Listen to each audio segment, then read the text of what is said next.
I still remember the smell of cinnamon from the hospital lobby mixing with the scent of wet wool and mud.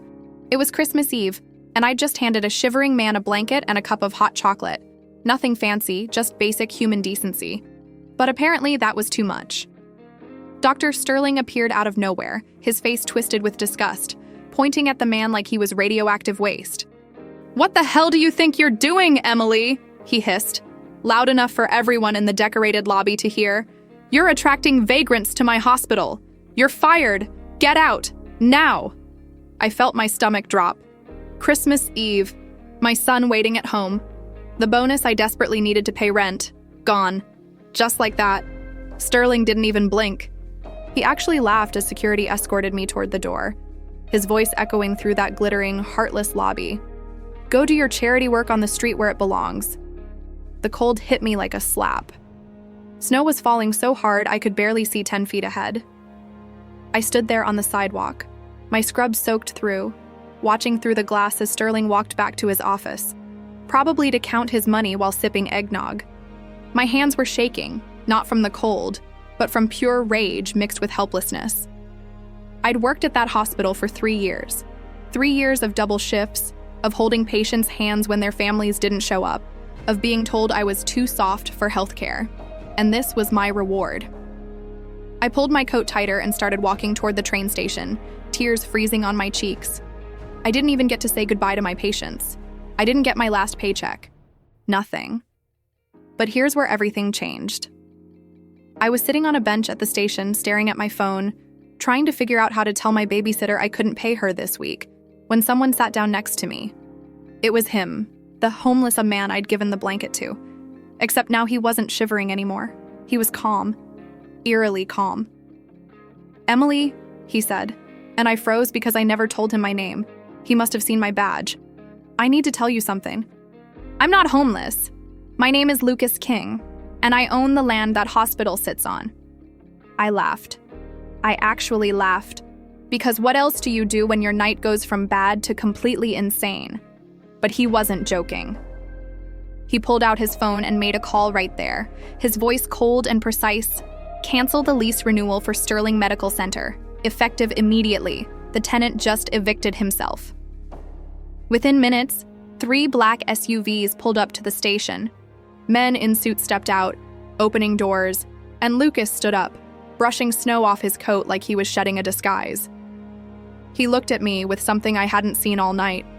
Respect. "Get in the car, Emily. We're going back to that hospital. And this time, you're not leaving until I burn Sterling's entire world to the ground." My heart was pounding. I didn't know if I should be terrified or exhilarated. But one thing was clear. Dr. Sterling had just made the worst mistake of his miserable life, and I was about to have a front row seat to his destruction. The inside of that SUV was warmer than anywhere I'd been in months. Heated leather seats, soft classical music playing, and Lucas sitting across from me like this was just another Tuesday for him. I was still processing what he'd said. Lucas King. The name sounded familiar, like something you'd see in the business section of a newspaper you never actually read. He must have seen the confusion on my face because he smiled, not unkindly, and said, "I don't do interviews, I don't go to galas, I buy buildings, invest in people who deserve it, and stay out of the spotlight. That's how I like it." He leaned back, and for the first time, I noticed how expensive his watch was. Even covered in mud, it gleamed. I was on my way to a charity meeting when my car hit black ice and went into a ravine. I climbed out, walked 2 miles in the snow to that hospital, and your boss treated me like garbage. I couldn't stop staring at him. This man, this billionaire, had been sitting in our lobby, shaking, asking for help, and Sterling had looked at him like he was a stain on the carpet. "Why didn't you just tell him who you were?" I asked, my voice barely above a whisper. Lucas's expression darkened. "Because I wanted to see who he really was, and now I know." He pulled out his phone and started scrolling through emails like he was checking a grocery list. "That hospital has been on my property for 8 years. Sterling's been late on rent 4 times. I let it slide because I thought he was running a place that helped people. Clearly, I was wrong." My hands were still trembling, but now it wasn't from the cold. It was adrenaline. Pure, electric adrenaline. Lucas looked up at me. Emily, I'm not just going to shut that place down. I'm going to walk back in there tonight and make sure everyone sees exactly what kind of man runs it. I pulled out my phone with shaking fingers and called Maria, my babysitter. She picked up on the second ring, and I could hear my son, Jamie, laughing in the background. Maria, I'm not going to make it home right now, but... I paused, glancing at Lucas, who was typing something on his phone with the focus of a man dismantling an empire. I think everything's going to be okay. Better than okay. Maria sounded confused, but I promised I'd explain later and hung up. Lucas looked at me then, really looked at me, and said something I'll never forget. You showed me kindness when you had every reason not to. That's rare. Rarer than any amount of money I've ever made. He leaned forward, his voice dropping to something almost dangerous. So here's what we're going to do. There's a Christmas party happening at that hospital right now. Sterling's showing off for rich donors, probably lying through his teeth about how much he cares. We're going to crash it. I must have looked terrified because Lucas laughed, a real, genuine laugh that cut through all the tension. Don't worry. You won't have to do anything except stand next to me and watch. I'll handle Sterling. He made another call, this one to someone named Richard. I need 2 things, a suit for me and something elegant for Emily. Black car, 1 hour. He hung up and looked at me. Ever been to a hospital Christmas party as a guest instead of staff? I shook my head, still trying to wrap my mind around what was happening. Good. Tonight, you're not the employee Sterling threw away. You're the woman who's about to watch Karma arrive in a custom-tailored suit. And just like that, I realized something. This wasn't just about revenge. This was about justice. The kind of justice that people like Sterling never see coming. While Lucas and I were driving through the snow towards some mysterious destination to get ready, Dr. Sterling was living his best life. I know this because Lucas had someone pull the security footage later, and watching it made my blood boil all over again. There he was, standing on a small stage in the hospital's main conference room, which had been transformed into something out of a luxury catalog: crystal chandeliers, ice sculptures, tables covered in white linen and champagne flutes. Sterling was in his element, wearing a tuxedo that probably cost more than my monthly salary, holding a glass of champagne and grinning like a politician at a fundraiser. Ladies and gentlemen, he said, his voice dripping with fake warmth, thank you for joining us on this magical Christmas Eve. Your generous donations make this hospital the beating heart of our community. I wanted to scream. The beating heart. This was the same man who'd literally thrown me into a blizzard an hour ago. The donors, rich people in expensive clothes who probably wrote checks just for the tax breaks, clapped politely, sipping their drinks and nodding like Sterling was some kind of saint. He went on and on about compassionate care and serving those in need, and every word was a lie so blatant it physically hurt. One of the senior nurses, Patricia I, was serving champagne in the corner, and I could see the exhaustion on her face even through the grainy security footage. She'd worked a double shift. I knew because we'd been on the same schedule, but Sterling didn't mention the nurses. He didn't mention the CNAs or the janitors or anyone who actually kept that place running. He took all the credit, as always, and the crowd ate it up. To another year of excellence, he said, raising his glass. Everyone cheered. I felt sick. But then it got worse. After his speech, Sterling walked over to Dr. Patel, one of the younger physicians, and I watched his lips move. Lucas had the audio enhanced later. Did you see what I had to do tonight? Sterling said, laughing as he grabbed another glass of champagne from a passing tray. Had to fire that bleeding heart nurse, Emily. She was giving blankets to some bum in the lobby. Can you imagine? We're trying to run a business here, not a homeless shelter. Dr. Patel looked uncomfortable, but Sterling just kept going. I told her to take her charity work to the street. We need people with strong stomachs in this industry. Patel.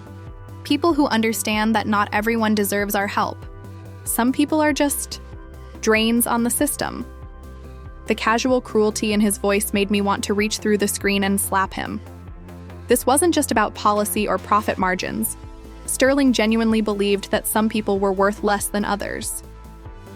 Then something happened that made Sterling's night even better, or so he thought.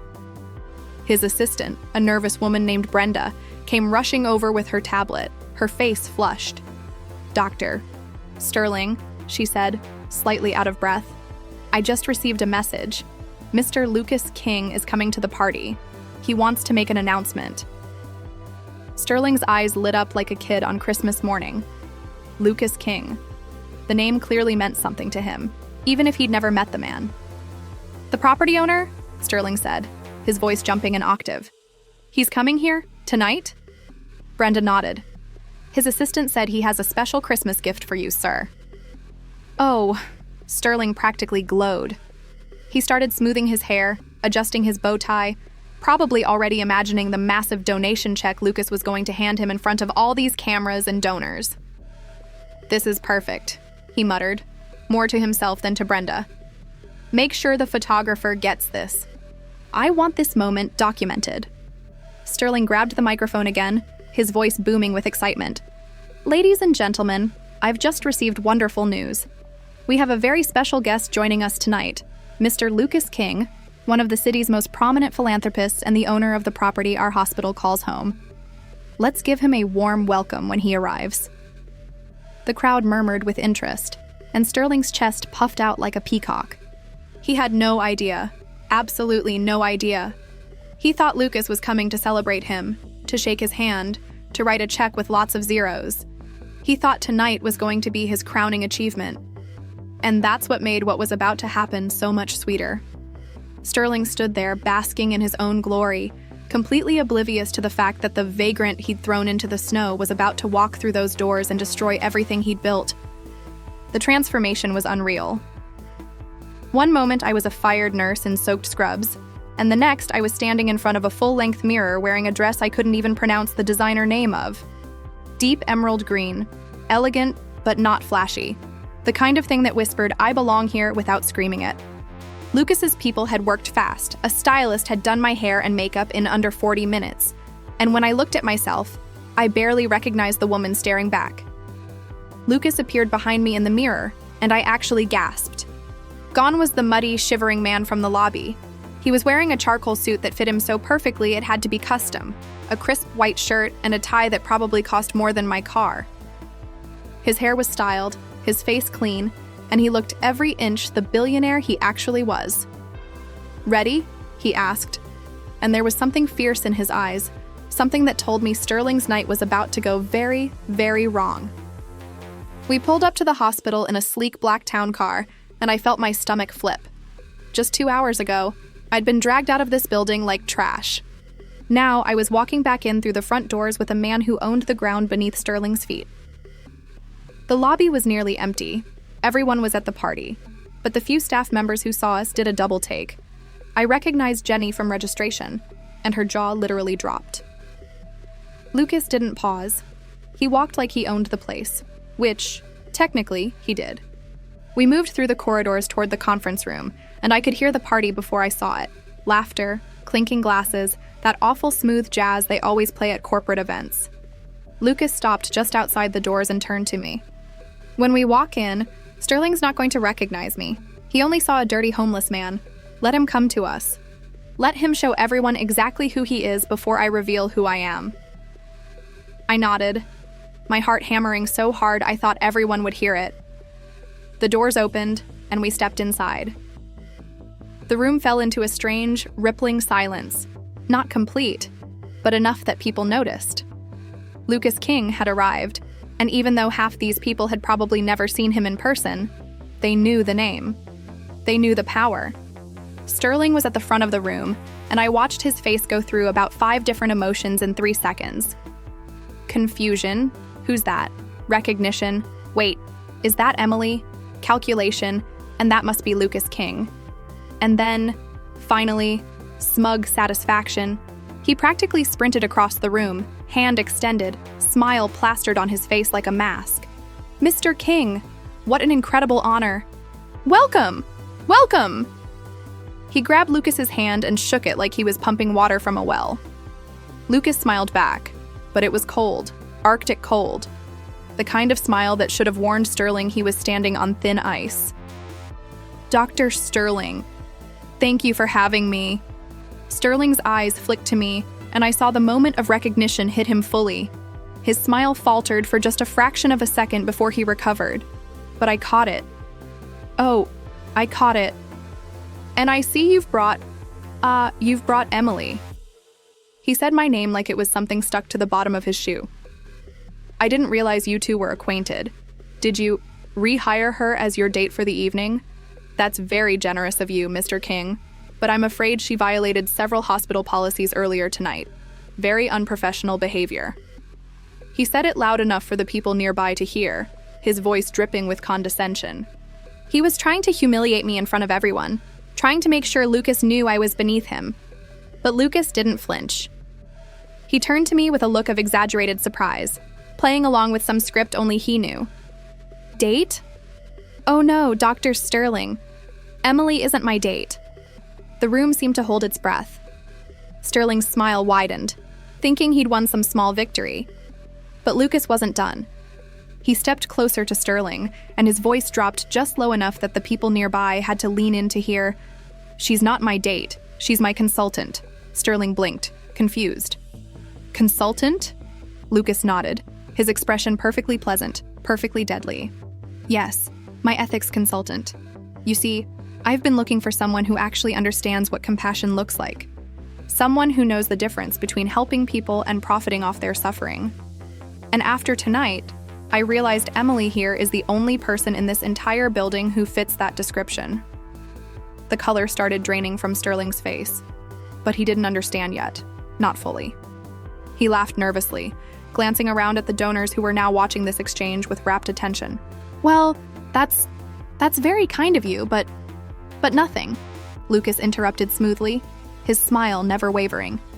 I came here tonight to give you a Christmas gift, Dr. Sterling. Something I think you've earned. Shall we? He gestured toward the stage, and Sterling, still thinking this was going his way, nodded eagerly. Of course. Yes, let's address everyone. He practically dragged Lucas toward the front of the room, and I followed, my heels clicking on the polished floor. Every eye in that room was on us now. The nurses in the corner, the donors with their champagne, the photographer Sterling had specifically requested, everyone. Sterling grabbed the microphone, beaming. Ladies and gentlemen, our guest of honor, Mr. Lucas King. Applause erupted, and Sterling handed the mic to Lucas like he was presenting him with a crown. Lucas took it, waited for the applause to die down, and then he smiled. And that's when I knew. This was it, the moment Sterling's world ended. Lucas stood at that microphone like he was born to hold it, completely at ease while Sterling practically vibrated with excitement beside him. The crowd was silent now, all those rich donors and hospital staff watching with polite curiosity. Lucas cleared his throat and began, his voice smooth and warm, the perfect tone for a Christmas Eve speech. Thank you all for having me tonight. I know Dr. Sterling has been working very hard to make this hospital a success, and I wanted to come personally to acknowledge his unique approach to patient care. Sterling was nodding along, eating it up, probably already composing the press release in his head. Lucas reached into his jacket pocket and pulled out a red envelope, the kind you'd put a Christmas card in. Dr. Sterling, I brought you a gift. Something I think perfectly captures the spirit of who you are as a leader. He handed it to Sterling, and I watched Sterling's hands actually tremble with anticipation as he took it. This was it. His big moment. Sterling opened the envelope in front of everyone, his smile wide and expectant, probably thinking it was a donation check or some kind of certificate of excellence. But as his eyes scanned the paper inside, his smile froze, then cracked, then shattered completely. His face went from pink to white to gray in the span of about 3 seconds. What is this? He stammered, looking up at Lucas with something close to panic.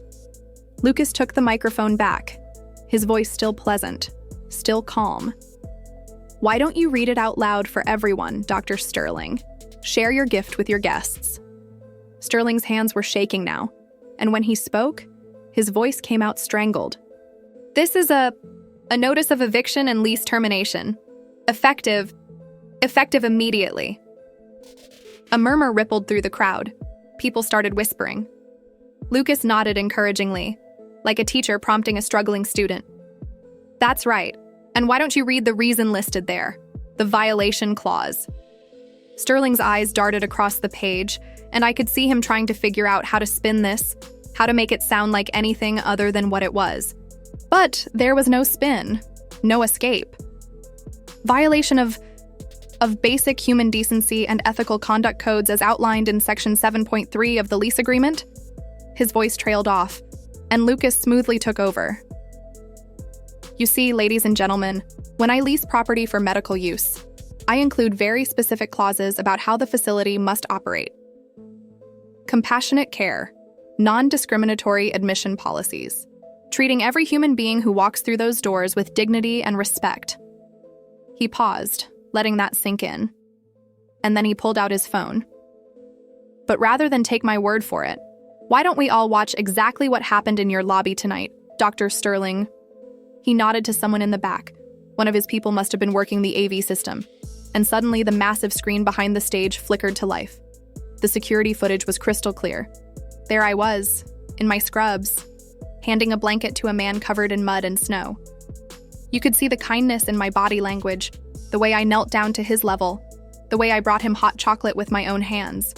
And then Sterling appeared in the frame, and even without audio, you could see the disgust on his face, the way he pointed at Lucas like he was vermin, the way he grabbed my arm and physically pulled me away.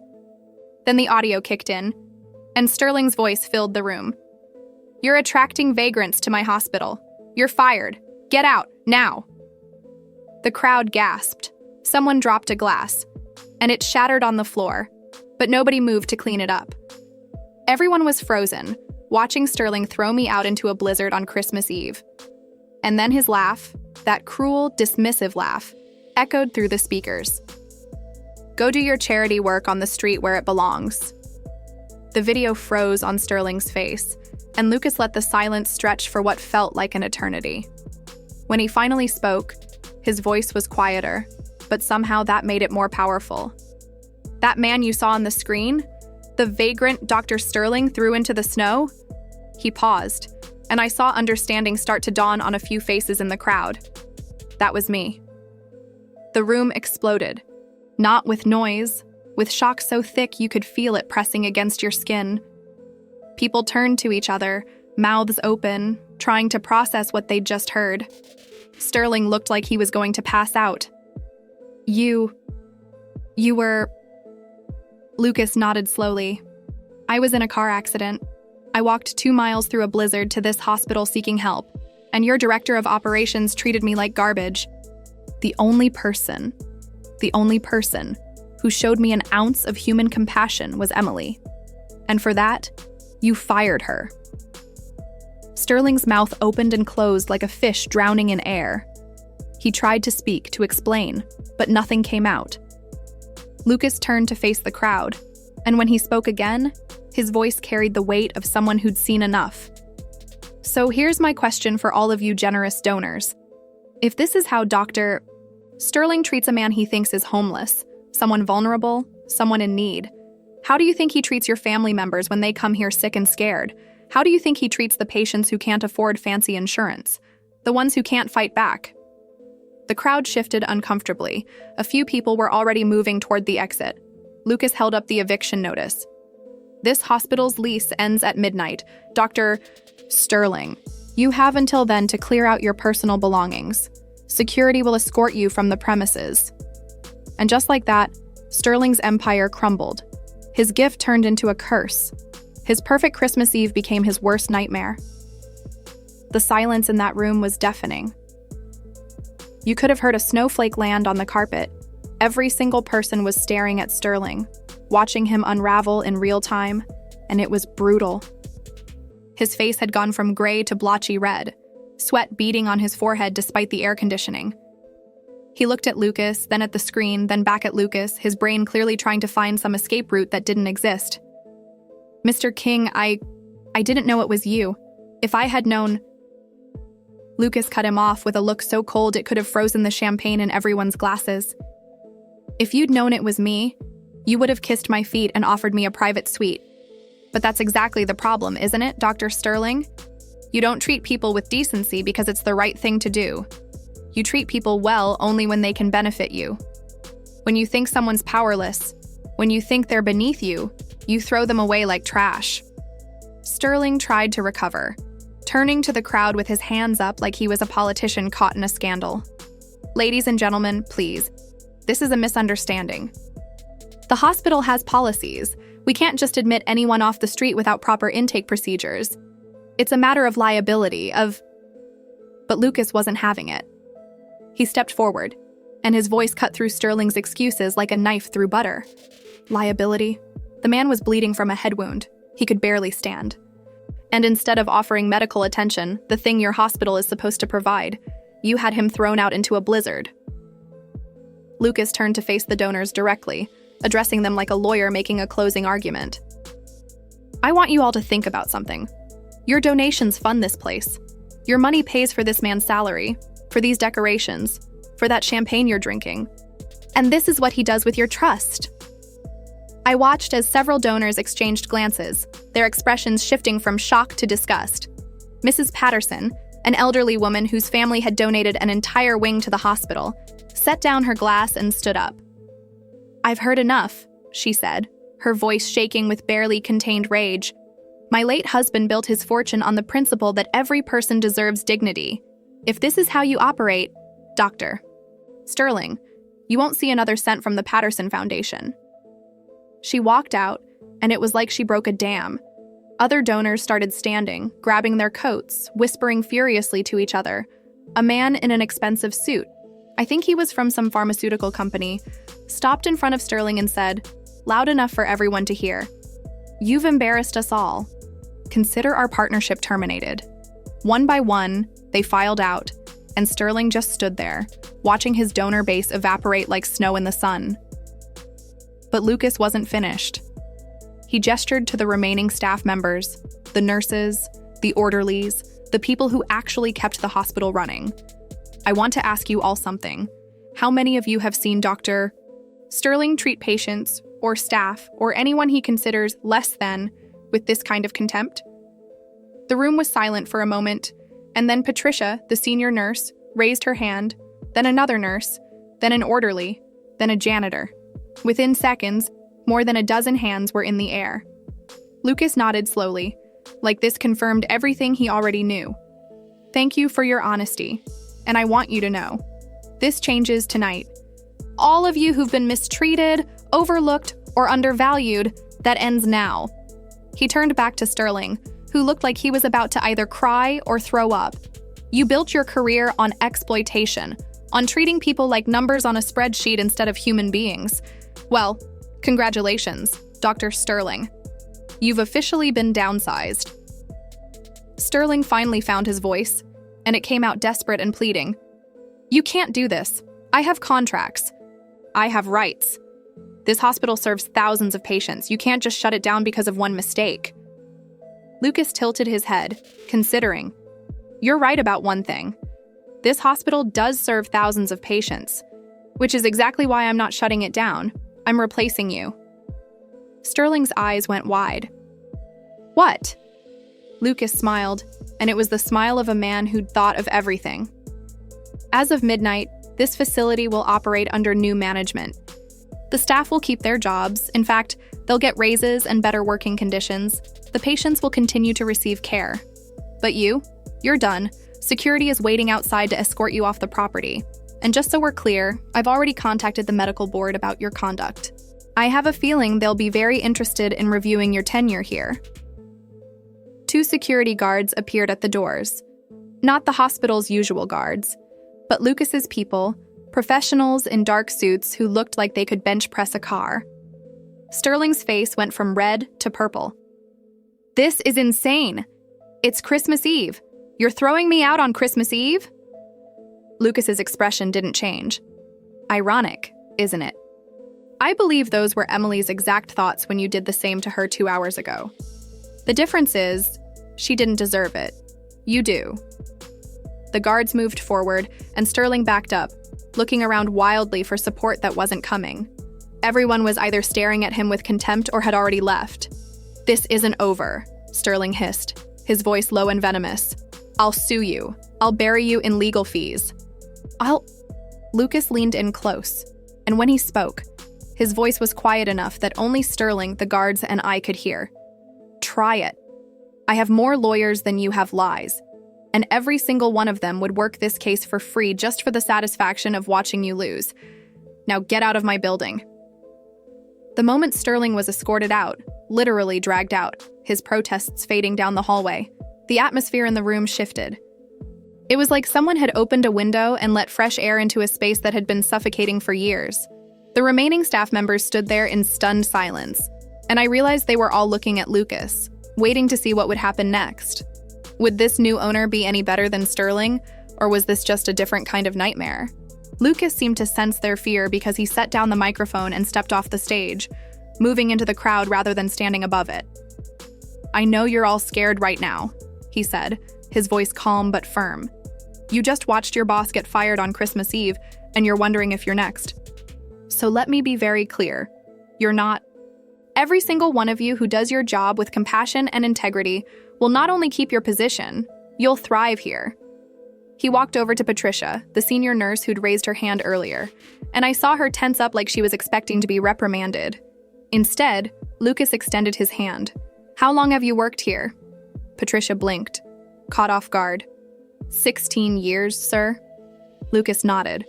16 years of caring for patients while being underpaid and underappreciated. That changes tonight. As of midnight, every nurse, orderly, janitor, and staff member in this hospital gets a 20% raise. And if you've been here more than 10 years, make that 30%. A gasp rippled through the room. Patricia's eyes filled with tears. "Sir, I don't know what to say." Lucas smiled. Not the cold smile he'd given Sterling, but something genuine. "Say you'll keep doing what you're doing. Because that's all I need from people like you. Just keep caring." He turned to address everyone. "This hospital is going to operate differently from now on. No more turning away patients who can't pay up front, no more treating people like they're disposable, and no more tolerating anyone who thinks cruelty is an acceptable management style." Then Lucas did something that made my heart stop. He turned, found me in the crowd, and gestured for me to come forward. My legs felt like jelly, but I forced myself to move, walking through the sea of faces until I was standing next to him. He put a hand on my shoulder, not possessive, but supportive, and addressed the room again. "Most of you know Emily. She worked here for 3 years. She showed up for double shifts. She held patients' hands when their families didn't visit. She brought warmth to a place that desperately needed it, and for that, she was fired." His voice hardened slightly on that last word. But here's what Dr. Sterling didn't understand. Kindness isn't weakness. Compassion isn't a liability. It's the entire point of medicine, so effective immediately. Emily is this hospital's new coordinator of patient care and experience. She'll be working directly with administration to ensure that what happened tonight never happens to anyone else, staff or patient. I couldn't breathe. Coordinator of patient care? That was a senior position. That was a title I'd never even dreamed of having. "Lucas, I'm just a nurse. I don't have the qualifications." He turned to me, and his expression was kind but unyielding. "You have the only qualification that matters. You give a damn. The rest we can teach you." He named a salary that made my knees nearly buckle. Triple what I'd been making before. Triple. Enough to not just survive, but actually live. Enough to give Jamie the Christmas he deserved, and every Christmas after that. I felt tears burning in my eyes, but I refused to let them fall. Not yet. Not in front of everyone.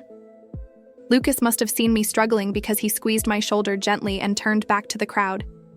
"I'll be bringing in an interim director to oversee operations while we search for a permanent replacement for Dr. Sterling. But I want to be clear, this is your hospital. You're the ones who keep it running, and from now on, you'll be treated like it." The room erupted in applause. Genuine, relieved applause. People were smiling, some crying, others hugging each other like they'd just been released from prison. And in a way, they had been. Sterling had created a culture of fear and scarcity, where everyone was afraid to show compassion because it might cost them their jobs. Lucas had just blown that system apart in under an hour. But he wasn't done. He held up a hand for quiet, and the room settled down. Now, I know this is supposed to be a Christmas party, and so far it's been more of a corporate execution. A few nervous laughs. So here's what we're going to do. Everyone who's on shift tonight, you're getting paid triple time. Everyone who's off shift but came to this party, consider the next week paid vacation. And someone please, for the love of God, get rid of that ice sculpture that looks like a dollar sign. More laughter, this time genuine and full. Lucas pulled out his phone and made a quick call. Richard, yeah, I need you to arrange something. I want food, real food, not this fancy nonsense, delivered to the hospital. Pizza, burgers, whatever the staff wants. Enough to feed everyone here plus the patients who are able to eat. Christmas dinner on me. He paused, listening. And one more thing. I want you to contact the pediatric wing. Find out what every kid in there wants for Christmas. Every single one. Then make it happen. I don't care what it costs. He hung up and looked around the room, and for the first time that night, I saw him smile. Really smile. A Merry Christmas, everyone. Let's remember what this holiday is actually supposed to be about. And just like that, the party transformed from a hollow display of wealth into something real, something human, something that felt, for the first time in years, like hope. Within an hour, the hospital had transformed into something I'd never seen before. Lucas's team worked like a well-oiled machine. Suddenly there were delivery trucks pulling up with pizza boxes stacked higher than my head, bags of burgers and fries, trays of cookies that actually smelled homemade. The stuffy conference room with its ice sculptures and champagne fountains was abandoned, and instead, everyone migrated to the main lobby and cafeteria. Nurses who'd been standing stiffly in corners were suddenly laughing, sitting cross-legged on the floor, eating pepperoni pizza like teenagers. The janitors weren't cleaning. They were eating, talking, being treated like human beings for once. And Lucas was right there with them, sitting on a bench with a burger in his hand, talking to an orderly about his kids like they were old friends. It was surreal. This man owned half the city, and he was acting like he belonged here, with us, the people Sterling had treated like furniture. But the real magic happened when Lucas's assistant came rushing in with her phone, her eyes bright. Sir, we've got the list from pediatrics. 23 children currently admitted, ages 3 to 15. We've contacted suppliers, and everything will be here within 2 hours. Lucas nodded, swallowing his bite of burger. Good. Make sure we get wrapping paper too. And someone who actually knows how to wrap. I'm useless at it. I stepped forward before I could stop myself. I can wrap, I said, my voice steadier than I felt. I've been wrapping Jamie's presents since he was born. I'm good at it. Lucas looked at me, and something passed between us, an understanding maybe, a shared purpose. Then you're hired. Let's go make some kids. Christmas dreams come true. We headed up to the pediatric wing, and I felt my heart clench. I'd worked in this wing before. I knew these kids. Some of them had been here for weeks, missing school, missing their friends, spending Christmas hooked up to IVs and monitors instead of opening presents under a tree. When we walked in, the nurse on duty, Carmen, an absolute saint of a woman, looked up in surprise. Emily, I thought you were... I heard Sterling. I smiled. It's a long story. But right now, we're here to bring Christmas to these kids. What do they want, Carmen? What did they ask Santa for? Carmen's eyes went wide, then filled with tears. Oh God, are you serious? Because little Mia in 304 has been crying all week. She wanted an art set, the fancy kind with oil pastels and real canvas, but her mom can't afford it. And Tyler in 310 wanted a gaming console, but his family's insurance doesn't cover everything and they're drowning in bills. Lucas pulled out his phone and started typing notes. Art set, gaming console, what else? For the next 20 minutes, Carmen went through the list, and I watched Lucas's face stay completely neutral as she described things these kids wanted. Not extravagant things, just normal childhood wishes that had become impossible because of medical bills and lost wages and the general cruelty of the universe. By the time the gifts arrived, it was almost 10 o'clock. The conference room, the same one where Sterling had given his fake speech about compassion, was now filled with toys, games, art supplies, dolls, action figures, books, everything. Lucas had bought it all. I stood there staring at the pile, unable to process it. How did you get all this so fast? Lucas shrugged, pulling wrapping paper from a bag. Money opens doors, but money's useless if you don't do something meaningful with it. Come on, we've got work to do. We wrapped for an hour straight. Me, Lucas, Carmen, Patricia, a few other nurses who'd heard what was happening and insisted on helping. Lucas wasn't lying when he said he was bad at wrapping. His packages looked like they'd been attacked by a toddler with tape. I kept having to redo his corners while he laughed and accused me of being a wrapping perfectionist. It was strange, sitting on the floor with a billionaire, fighting over ribbon, but it was also the most real thing I'd done in years. At 11:30, we started delivering. We went room by room, and I watched these kids' faces light up like we'd brought them the sun itself. Mia, the little girl who wanted the art set, actually screamed when she opened it. Her mother sobbed so hard she couldn't speak, just kept hugging me and whispering, "Thank you," over and over. Tyler, the boy who wanted the gaming console, stared at it like it might disappear if he blinked. "Is this really mine?" he kept asking. "To keep?" Lucas knelt down next to his bed and said, "Yeah, buddy, it's yours. Merry Christmas." And then Tyler did something that broke me completely. He hugged Lucas, this kid who'd been poked and prodded and stuck in a hospital bed for weeks, just wrapped his skinny arms around a stranger and held on like Lucas was a lifeline.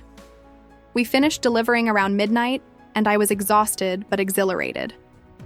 Lucas's assistant found us in the hallway and whispered something to him. He nodded, then turned to me. "There's one more thing. Come with me." We went back down to the lobby, and there, standing near the Christmas tree that had been up all night, was Jamie, my son, my 7-year-old miracle, wearing his favorite dinosaur pajamas under his winter coat, holding the hand of Maria, his babysitter, and looking around with wide, confused eyes. "Mommy," he said when he saw me, and I ran. I ran across that lobby and scooped him up, holding him so tight he squeaked, "What are you doing here, baby?" "It's so late." Lucas appeared beside us, and Jamie peeked at him curiously. "I asked Maria to bring him," Lucas explained. "I thought you might want to spend the actual moment of Christmas with him. Here, where it all started." He gestured to the tree, and I realized there were presents underneath it. Presents with Jamie's name on them. Presents I hadn't bought because I couldn't afford them. Lucas had done this. All of this. And in that moment, standing in the lobby where I'd been fired just hours ago, holding my son while this strange, wonderful man smiled at us, I realized something. Miracles don't happen by accident. They happen when someone decides to be kind, even when the world gives them every reason not to be. Jamie fell asleep around 2 a.m, curled up on a couch in the staff lounge with his new dinosaur encyclopedia clutched to his chest like a teddy bear. Maria had taken him home an hour later, but not before hugging me so tight I thought my ribs might crack. "You deserve this," she whispered. "Every bit of this."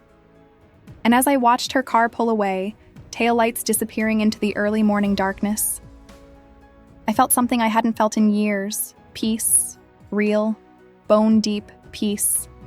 The kind that comes when you realize the universe, just this once, decided to be fair. Lucas found me standing by the hospital's main entrance, watching the snow through the glass doors. It had been falling all night, relentless and heavy.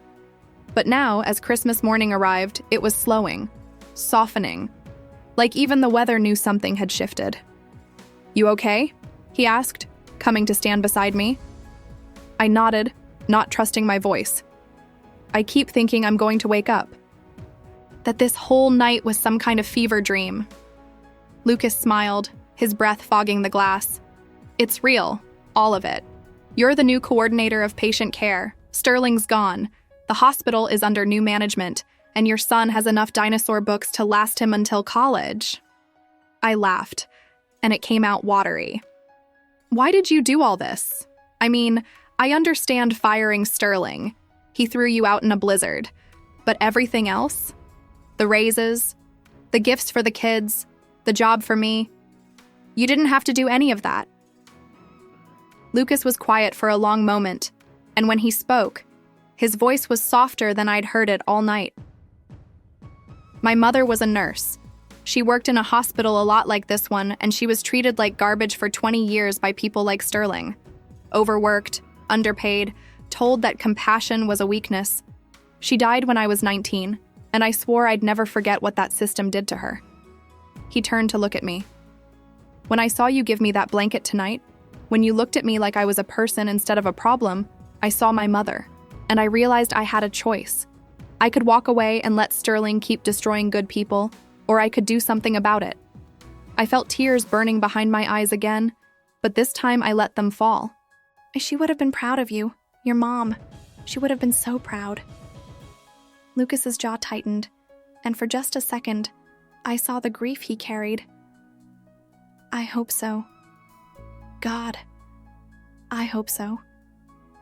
We stood there in comfortable silence, watching the snow settle on the ground outside, and then Lucas did something unexpected. He pulled a small envelope from his jacket pocket, not red like Sterling's eviction notice, but cream-colored and elegant. I have one more gift, he said, handing it to me. This one's just for you. My hands shook as I opened it. Inside was a letter on expensive stationery, and as I read, my breath caught. It was a contract, not just for the coordinator position, but for a full scholarship to finish my nursing degree and transition into hospital administration. Lucas would cover tuition, books, everything. And at the bottom, in his handwriting, "The world needs more people like you in charge. Let me help make that happen." I couldn't speak. I literally couldn't form words. Lucas seemed to understand because he just smiled and said, "You don't have to decide now. Think about it. But Emily, you saved my life tonight. Not because you gave me a blanket, though that helped, but because you reminded me why I do what I do. You reminded me that kindness still exists." He checked his watch. "It's Christmas morning. Go home, be with your son, enjoy the day, and when you come back, whenever you're ready, we'll start building something better here. Something your mother would have wanted to work at. Something my mother would have been proud of." I nodded, wiping my eyes, and on impulse, I hugged him. Not professionally, not politely, but genuinely. And he hugged me back, this billionaire stranger who'd turned my worst night into my best one. "Thank you," I whispered, "for everything." Lucas pulled back and smiled. "Thank you for seeing me when I was invisible. That's a gift you can't put a price on." As I walked toward my car, I turned back one more time. Lucas was still standing at the entrance, watching the snow, his hands in his pockets. And behind him, through the glass, I could see the hospital lobby, transformed from the cold, corporate space Sterling had built into something warm and alive. The Christmas tree lights were still twinkling. The staff were still laughing over pizza in the cafeteria. Somewhere upstairs, kids were sleeping peacefully with new toys beside their hospital beds. This was what a hospital was supposed to be. A place of healing, not just bodies, but souls. A place where people mattered more than profits. Where kindness wasn't punished, it was celebrated. I got in my car, started the engine, and as I pulled out of the parking lot, I glanced in my rearview mirror. Sterling's car was still there, covered in snow, abandoned near the side entrance where security had escorted him out. Nobody had called him a tow truck. Nobody cared. And somehow, that felt like the most poetic ending of all. 3 months later, I was standing in the hospital lobby, my hospital now, in a way that felt both surreal and perfectly right, putting the final touches on the new community board. It listed free services, support groups, and resources for families who couldn't afford care. Lucas had insisted we install it right where Sterling used to have his donor wall of fame. "People need help, not ego," he'd said, and I couldn't have agreed more. The hospital had transformed completely. The staff smiled now, genuinely smiled. Not the tight, fearful grimaces they used to wear. Patient satisfaction scores had doubled. And me? I was halfway through my first semester of the administration program, juggling classes and my new role, exhausted but happier than I'd ever been. Jamie had asked me last week why I smiled so much now, and I didn't have the words to explain it. How do you tell a 7-year-old that sometimes the universe sends you a guardian angel disguised as a homeless man covered in mud?